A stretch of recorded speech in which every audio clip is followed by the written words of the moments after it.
Hello, everyone, and welcome back to the Mogul Performance Podcast, where we cut through the fluff and get real about what it means to lead with intention, impact, and authenticity. My name is Evan. I am a leadership coach, an organizational psychologist, a United States Air Force veteran, and the founder of Mogul Performance. Just a quick promo. At Mogul Performance, we provide leadership coaching for all leaders, whether you are a new leader, an emerging leader, a mid-level manager, or a senior executive. We tailor all of our packages for all of our clients here at Mogul Performance. If you'd like to learn more, check us out at mogulperformance.com. And if you want to book a call, you can also book a call on there as well. Awesome. So today, I'm coming at you with something direct and something practical. This is, what do leaders need to stop doing? What do you need to stop doing right now? And what should you start doing instead? Some of this, it might sting, but that's the point, because leadership is not about perfection. It is about making progress. So let's get into it. So let's start with the stops. These are behaviors that I have seen that are holding leaders back, whether they have been leading a team of 5 or a team of 500 or 1,000. It doesn't matter. The first thing is to stop pretending that you have all the answers. You are not a search engine. You are not Google. You are a leader. The need to have the final say or to always be the expert, that kills innovation. What you should really be doing is start asking better questions. Sit back, get curious, wonder about what's going on. Don't try to think you need to take the next step every single second. The second is to stop reacting from ego. Leadership isn't about the loudest voice in the room. In fact, it's about sitting back and listening actively. The moment that your ego takes the driver's seat, that is where trust across your team, across your organization is going to take a hit. So what do you do instead? Start responding with intention. Pause. Actively listen. Then speak and ask questions. The third, stop overloading your team with unclear expectations. If your people are confused, guess what? It's not on them. That's your fault. It's on you. Having vague goals and shifting targets, that is going to breed burnout, because your team members are going to feel like it's their fault that they don't know what they're supposed to be doing, when in fact you haven't been clear on what your expectations are or what they should be doing. So what do you do instead? Start setting clear and measurable expectations, and then revisit them with your team. Revisit these during routine check-ins or throughout annual performance review times. It's important to have these kind of conversations so your team knows what is being expected of you and they don't have any questions. When you even go into a check-in with your team member, they should almost know exactly what you are going to say. This should not be a surprise by any means. They should know what they need to be bringing to the table, and you should also know what you are bringing to the table in that conversation. The fourth, stop hiding behind being busy. Don't say, I'm too busy for this. I don't have time. I'm too busy is not leadership. That is avoidance. I don't care how busy you are. Are you really too busy? Are you really? Are you delegating effectively? Or are you avoiding having a tough conversation and making tough strategic decisions because you're busy? So what do you do instead? We need to start owning our time. Be where your feet are. Prioritize the connection with your team over just simply checking boxes. If you take care of your team, they're going to take care of you. So start blocking off time, to intentional time, to be with your team. And the fifth, stop skipping having weekly or routine reflections.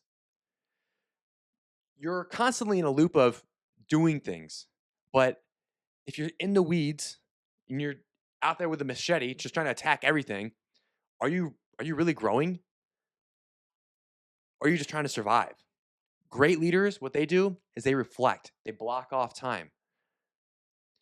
Because rushing from one thing to the next with no pause, that's going to be a recipe for mediocrity. And that is not what we want. And that is not what moguls do. So, what do moguls do instead? They carve out time to evaluate what's working and what's not. And sometimes this will typically be either the first thing on a Monday morning or the last thing on that Friday, or both. And it takes 10, 15 minutes. And they jot it down on a note and they make sure they look at that as they're going into the weekend or as they're starting their week. And they do this weekly. And then they do it personally in their own lives. And they also have their teams do this as well, whether in a group setting or on their own. All right, so now let's flip this. Here's what I am seeing the modern leaders that are doing this, that are successfully leading, what they do differently. And what I challenge every single mogul, every client that we have at Mogul Performance to start integrating right now. Start leading with transparency. Let people in. Let them into who you are as a leader. Great leaders are transparent about themselves and their lives and their business and how things are going. If there's bad news, they share that information as soon as they get it. They do not try to sugarcoat it. They do not try to morph the words into something different and it gets caught up in corporate jargon. They say it how it is. Think about how would you talk to one of your friends about a situation you're going through? Would you use all this corporate jargon to explain this, or would you just say it up front? Because you want to be clear with them, right? That's exactly how we should be talking with our team.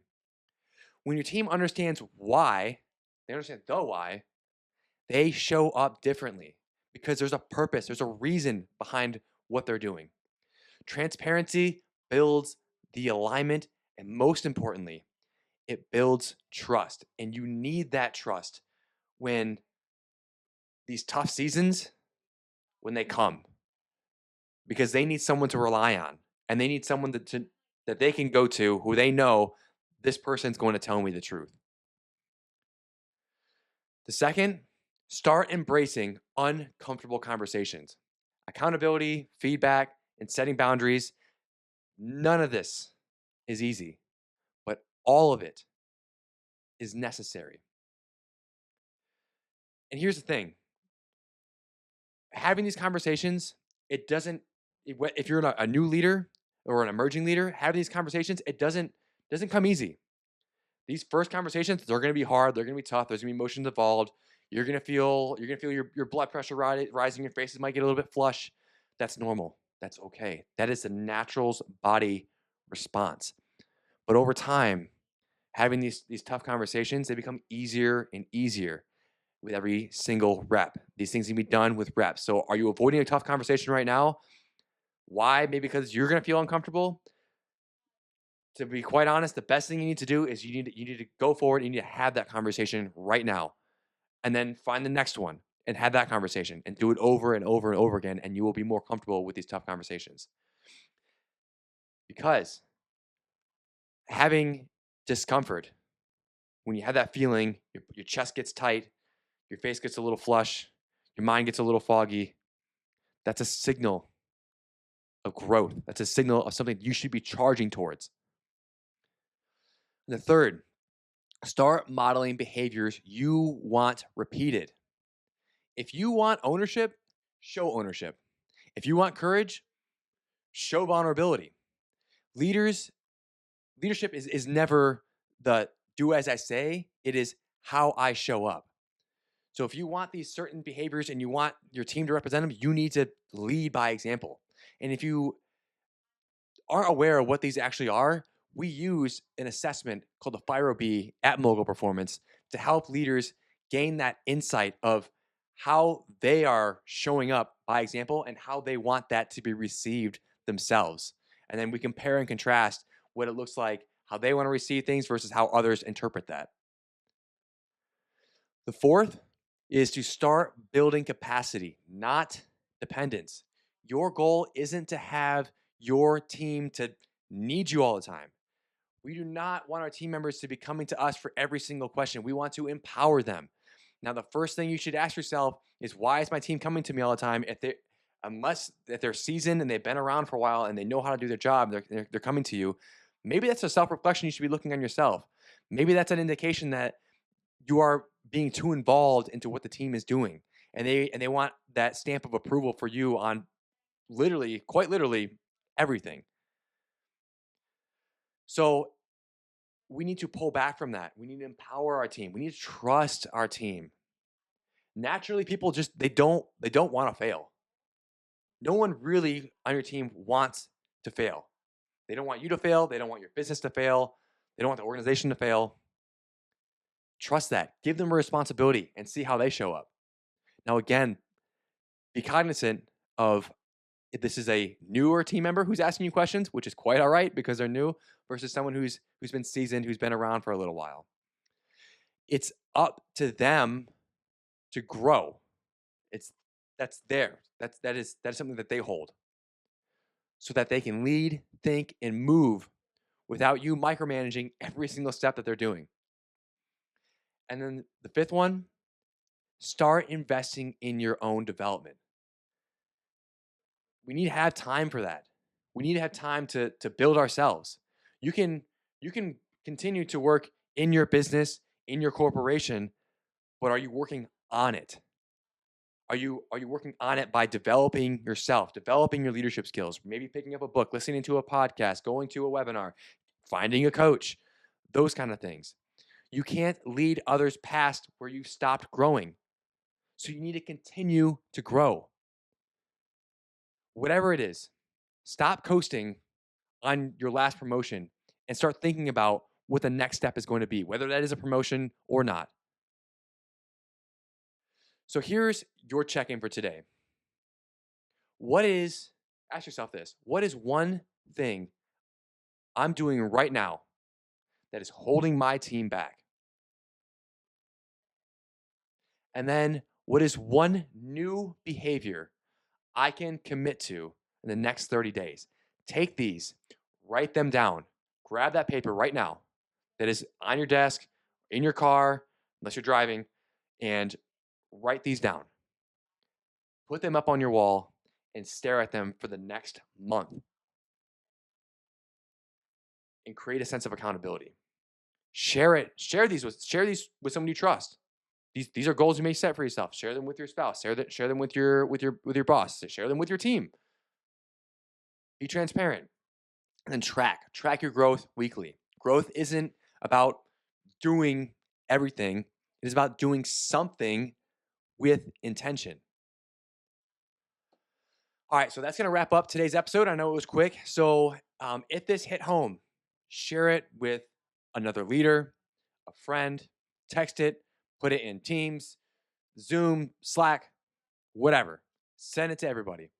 If you're ready to work through some of these shifts with a coach who won't play games with you and won't just play small, let's go ahead and talk.